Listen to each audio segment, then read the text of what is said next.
வணக்கம். சர்வவாசன். சினிமாவுக்கு ரிவ்யூ போடுறதுங்கிறது அது ஒரு வழக்கம், அது தனி. அது ஒரு கிரிட்டிக்கல் ரிவ்யூஸ் போடலாம். சினிமா எடுக்கிறதுங்கிறது ஒரு பெரிய பட்ஜெட், அதை ரிவ்யூ பண்ணுறதுங்கிறதும் ஒரு தனி கலை. அதுக்கு தனியான ஒரு ஒரு பிளான், ஒரு பிளாட்ஃபார்ம் அதெல்லாம் வேணும். ஆனால் இந்த ஸ்டேஜ்னு ஒன்று இருக்குது பார்த்தீங்களா, அந்த ஸ்டேஜில் ஒரு தியேட்டரில் டம்மீஸ் குரூப் பண்ணுறாங்க.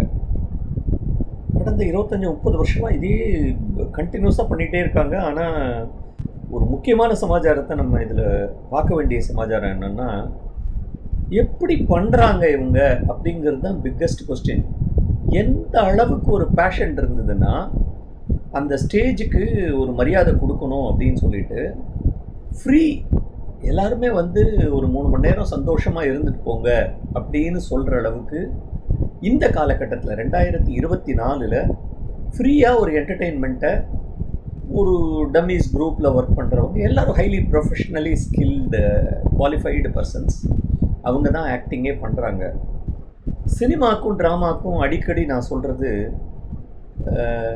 சினிமாவில் டேக் எடுத்துகிட்டே இருக்கலாம். ஒரு 100 டேக் எடுத்துகிட்டு அந்த 100 டேக்கில் எது நல்லா இருக்கோ அதை எடிட் பண்ணி கொண்டு போயிடலாம். ஆனால் ஸ்டேஜில் டயலாகையோ இல்லை ஆக்ஷனையோ இல்லை ஒரு பாடி லாங்குவேஜோ ஒரு ப்ராப்பர்ட்டியோ மிஸ் பண்ணிட்டோம்னா மிஸ் பண்ணது தான் அது.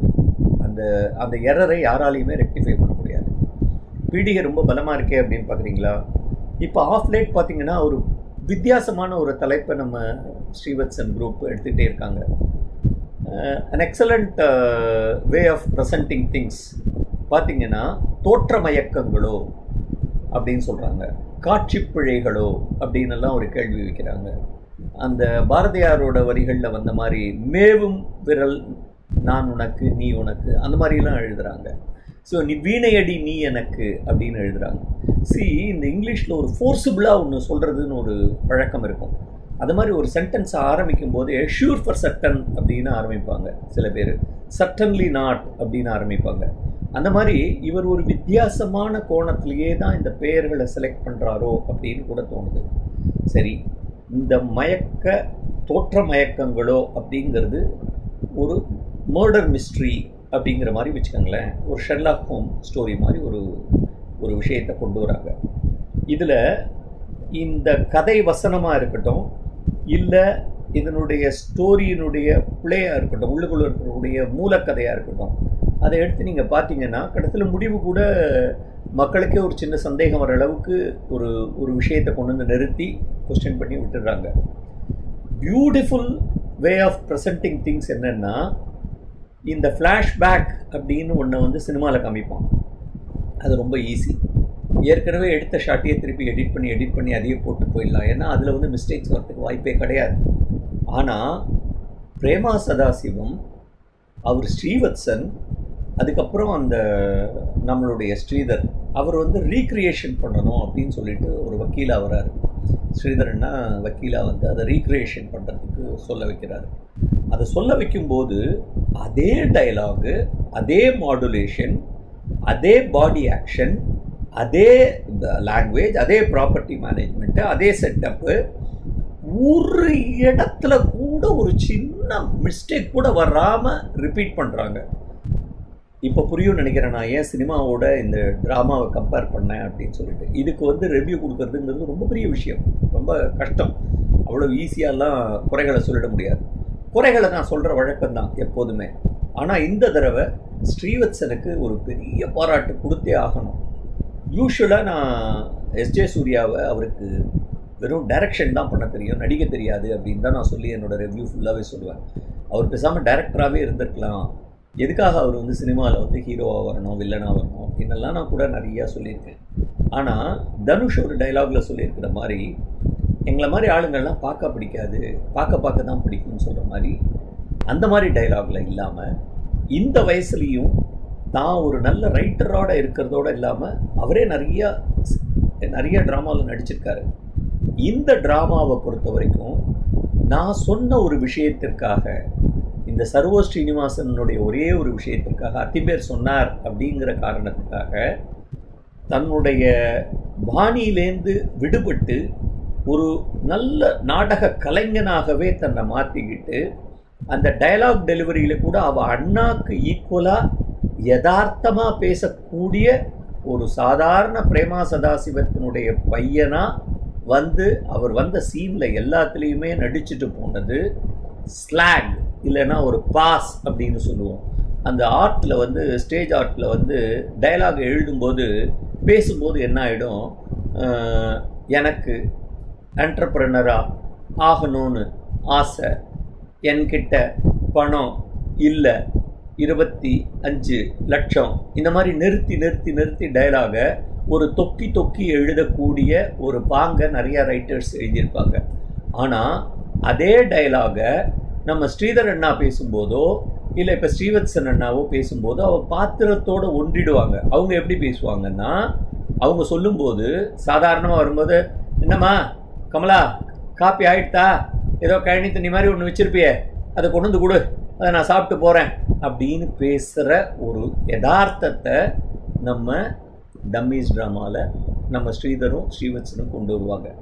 அதை நான் நிறைய தடவை பாயிண்ட் அவுட் பண்ணியிருக்கேன். இந்த தடவை டபுள் அப்ளாஸ் இல்லை, 1000 டைம்ஸ் அப்ளாஸ் நம்ம ஸ்ரீவத்சனுக்கு கொடுத்தே தீரணும். நம்ம கதையினுடைய எழுத்தாளர் இயக்குனர் அவர் வந்து ஸ்ரீதர், அவரை சொல்லி ஆகணும். அவருடைய ஒவ்வொரு கதைகளும் அவருடைய ஒரு எஃபர்ட்ஸும் உண்மையிலேயே பாராட்டப்படக்கூடிய விஷயந்தான். இதை ஒரு மிஸ்ட்ரி, மர்டர் மிஸ்ட்ரி, அதை ஒரு கோர்ட் சீன் மாதிரி இல்லாமல் ஒரு வக்கீல் மாதிரி அதை வந்து காமெடியாக கலந்த ரோலில் வச்சு அதை ஸ்ரீதரை அந்த ரோலுக்கு கொடுத்து அழகாக 2 ஸ்ட்ரிப்பை அப்படி போட்டு இழுத்து விட்டுண்டு மாமா அண்ணா வந்து பேசுகிறது சூப்பர், எக்ஸலண்ட், ஆசம். இதனுடைய மூலக்கதையை வெறுமை நான் சொல்லிவிட்டு விட்டுட்டேன். ஏன்னா எல்லோரும் போய் பார்க்கணும், தியேட்டரை போய் பார்த்து அவளை என்கரேஜ் பண்ணால் தான் அவளுக்கு ஒரு மதிப்பு கிடைக்கும், அவளுக்கு ஒரு ரெகக்னேஷன் கிடைக்கும், அவளுக்கு ஒரு உந்துதல் இருக்குங்கிறதுக்காக தான் நான் மூலக்கதை என்னங்கிறத சொல்லாமல் வெறும் ஒரு மர்டர் மிஸ்ட்ரிங்கிறதோட சொல்லியிருக்கேன். இதில் நடித்தவா அத்தனை பேரும் அவ்வளோ ப்ரில்லியண்ட்டாக நடிச்சிருந்தாங்க. ஈவன் அந்த பொண்ணாக வந்து ஒரு சின்ன பொண்ணு, காலேஜில் படிக்கிற பொண்ணாக வருது, அது லாயருக்கு படிக்கிறேன்னு சொல்கிறது, அது கூட சூப்பர். இதில் இன்னொரு முக்கியமான முத்தாய்ப்பான ஒரு விஷயத்தை நம்ம சொல்லணும். ஸ்ரீதர் அண்ணா வர ரோல் எல்லாத்துலேயுமே ஸ்விக்கி அப்படிங்கிற மாதிரி ஒரு பேரை கொடுத்து அந்த பேர் வர சீன் எல்லாத்தையும் வந்து ஒரு ஷாட்டை வந்து நிறுத்திடுறாங்க. அப்படியே அந்த இடத்துல ஒரு மக்கள் மத்தியில் மனசில் பதியணும் அந்த சீனுங்கிற மாதிரி நிறுத்துகிறாங்க. நான் முதல் தடவை அதை காமிச்ச போது எனக்கு அது வந்து ஒரு வித்தியாசமாக பட்டது. என்னடா இதை போய் இப்படி நிறுத்துகிறாங்களே, ஏன் இந்த ஸ்டேயை கொடுக்குறாங்க, இது மக்களுக்கு புரியாதா? அவர் அந்த இடத்துல ஜோக் சொன்னார், அதை ரசிச்சிட்டோம். அந்த இடத்துல போய் ஒரு 15 செகண்ட் நிறுத்தி அதுக்கப்புறம் லைட் ஆஃப் பண்ணுறாளே, இந்த இடத்துல வந்து டிரெக்ஷனில் ப்ராப்ளமா, இல்லை லைட்டிங்கில் ப்ராப்ளமா, இல்லை நடிக்கிறவாளுடைய அப்படியே நின்றுட்டு தெரியாமல் அதுக்கு மேலே என்ன பண்ணுறதுன்னு முழிச்சுட்டு இருப்பாங்க சில சமயத்தில் ஸ்டேஜில் நடிக்கும்போது, அந்த மாதிரியான்னு பார்த்தா அந்த மாதிரி இல்லை. ஏன்னா இது 3 இடத்துல வருது, 3 இடத்துலையும் ஸ்ரீதர் அண்ணா ஒரு இடத்துல மட்டும்தான் இந்த பர்டிகுலர் ஷார்ட்ஸை வச்சுருக்காங்க. இது ஒரு வித்தியாசமான கண்ணோட்டம்ங்கிறது அதுக்கப்புறம் தான் புரிஞ்சுது. ஒரு இடத்துல காமிச்சிருந்தாங்கன்னா பிழை அப்படின்னு சொல்லியிருக்கலாம், 2 இடத்துல சொல்லியிருந்தாங்கன்னா தவறுதல் நடந்து விட்டதுன்னு சொல்லலாம், 3 இடத்துல காமிக்கும்போது ஒரு வித்தியாசமான ஒரு புது மாதிரியான ஒரு ட்ரெண்டை அந்த இடத்துல கொண்டு வராங்க. பழைய ஸ்டேஜ்லலாம் நீங்கள் பார்த்துருந்தேன்னா கலாகேந்திராலோடதோ இல்லை எஸ்வி சேகரோடதோ இல்லைன்னா இவரோடது கிரேசி மூவம் இதெல்லாம் நீங்கள் பார்த்துருந்தேன்னா எஸ்பி காந்தன்லாம், அங்கெல்லாம் வந்து ஒரு இடத்துல ஸ்டபால் அப்படின்னு ஒரு சரவெடி இருக்கும். அந்த வெடியில் அந்த ஷீனில் வந்து 1 செகண்டு, ஒரு 2 செகண்ட்ஸ்க்கு மேலே அந்த ஷாட்டை நிறுத்த மாட்டாங்க, டக்குன்னு மேலே போயிடுவாங்க. அப்படி பார்த்து பழகினவாளுக்கு இந்த வித்தியாசமான கண்ணோட்டத்தில் அப்படியே அந்த ஒரு ஜோக் மனசில் நிலச்சி நிற்கணுங்கிறதுக்காக அப்படி ஒரு ஷாட்டை கொண்டு வந்து கடைசியில் அந்த பொண்ணு வந்து நான் வந்து ஜூனியராக வந்துட்டேன் அப்படின்னு காமிக்கிற மாதிரி 3ஆவதாக ஒரு ஷாட் காமிச்சிருப்பாங்க. ரொம்ப அற்புதமான ஷாட்ஸு. இவங்களுக்கு நல்ல எதிர்காலம் இருக்குது. இவங்க இந்த டம்மீஸ் ட்ராமாவை தயவு செஞ்சு போய் எல்லோரும் பாருங்கள், அவங்களுக்கு சப்போர்ட் பண்ணுங்கள், அவங்கள என்கரேஜ் பண்ணுங்கள். 25 வருஷ பயணங்கிறது அவ்வளோ ஈஸியானதல்ல. நம்ம ஸ்டேஜ் ஆர்டிஸ்ட்டை நம்ம என்கரேஜ் பண்ணணும். சினிமா இவ்வளவு டாமினேட் பண்ணுற இடத்துல இப்போவும் காசு வாங்காமல் ஃப்ரீயாக ஒரு 3 மணி நேரம் நம்மளை சிரிக்கவும் சிந்திக்கவும் வைக்கக்கூடிய நம்ம ஸ்ரீவத்சன் அண்ட் கம்பெனிக்கு நம்மளுடைய மனதார உளமாற பாராட்டுக்களை தெரிவிச்சுக்கிறேன். சர்வோ ஸ்ரீனிவாசன் மக்களுக்காக.